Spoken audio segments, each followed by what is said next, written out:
The music pounded in my ears, the bass shaking the marble floors of the private lounge I had rented for Olivia's 32nd birthday. Gold streamers hung from the ceiling, fairy lights sparkled, and a three-tiered cake sat untouched near the bar, custom made, just like every other detail of this night. The night I paid for. And yet, as I stood there, drink in hand, my face hot with disbelief, Olivia raised a glass high and smiled at the crowd. "A huge thank you to the man who made this all possible, Daniel." The crowd clapped. I froze. Daniel? Who the hell was Daniel? Then she turned, her gaze barely brushing past me like I was invisible. Like I was nothing. "And to my husband." She smirked, reaching behind the bar. "I got you a little something special." She tossed a white t-shirt at me. I caught it. Unfolded it. Stared at the word printed in bold, black letters. Divorced. Laughter erupted. Her friends, our friends, howled like hyenas. The moment stretched, warped, twisted. The air burned against my skin. My heartbeat pounded in my skull. I had never felt humiliation like this. I looked at her. She just raised an eyebrow, daring me to react. So I didn't. I turned, walked out, grabbed the box containing the diamond bracelet I had custom designed for her, and took it with me. I sat in my car, engine purring. My phone vibrated wildly on the passenger seat. 157 missed calls. And counting. I stared at the screen, at Olivia's name flashing over and over. I almost laughed. She didn't expect me to leave, did she? Didn't expect me to walk out on my own terms. I let it ring. Let her panic. Let her stew in the consequences of her little joke. But I wasn't done. No, this wasn't over. You don't humiliate a man like me and walk away unscathed. It didn't take long to find out who Daniel was. A few calls. A little social media digging.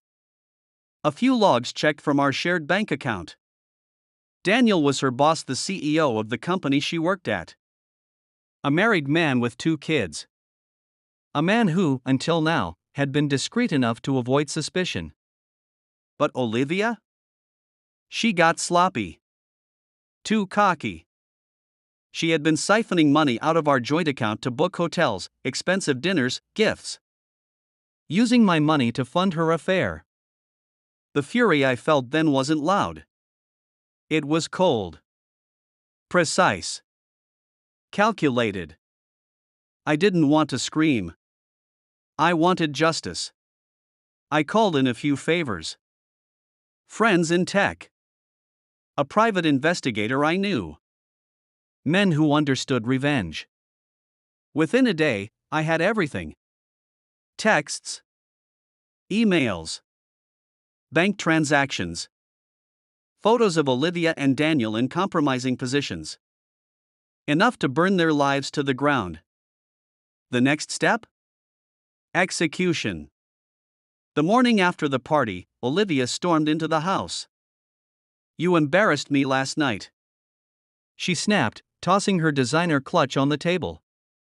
I stayed seated, sipping my coffee. Calm. Waiting. "You left." Just walked out." "I was joking, Jason." A slow smile spread across my face. She was unraveling. "Good. Funny joke," I said, setting my cup down. "Got another one for you." I slid a folder across the table. She hesitated. Then, curiosity won. She flipped it open. And her face drained of color. Every photo. Every receipt. Every incriminating text thread. Her hands shook. Where did you get this?" "Doesn't matter," I said, leaning back. "What matters is that copies of this have been sent to Daniel's wife. To his board of directors. To HR at your company. And, of course, to my lawyer." She sucked in a sharp breath. "Jason. Jason, please. You humiliated me, I said, my voice quiet. Deadly. At a party I paid for. In front of our friends. And you thought I just. What? Take it? Tears welled in her eyes. But I wasn't finished. By the way, I added, standing up. That bracelet I took back? I gave it to someone who deserved it. Her lips parted. That was the final blow. Olivia collapsed into the chair, her face pale, her breath coming in short gasps. I picked up my coffee, took one last sip, and walked away.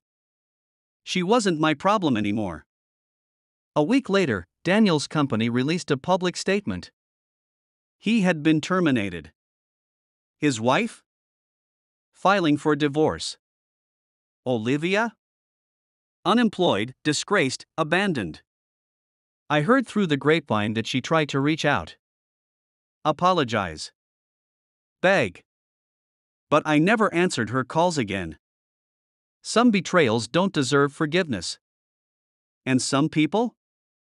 They deserve exactly what's coming to them. I just made sure she got it. As I walked away from our past, from the ashes of what she destroyed, I realized something. Revenge isn't about anger. It's about balance. And now, the scales were even.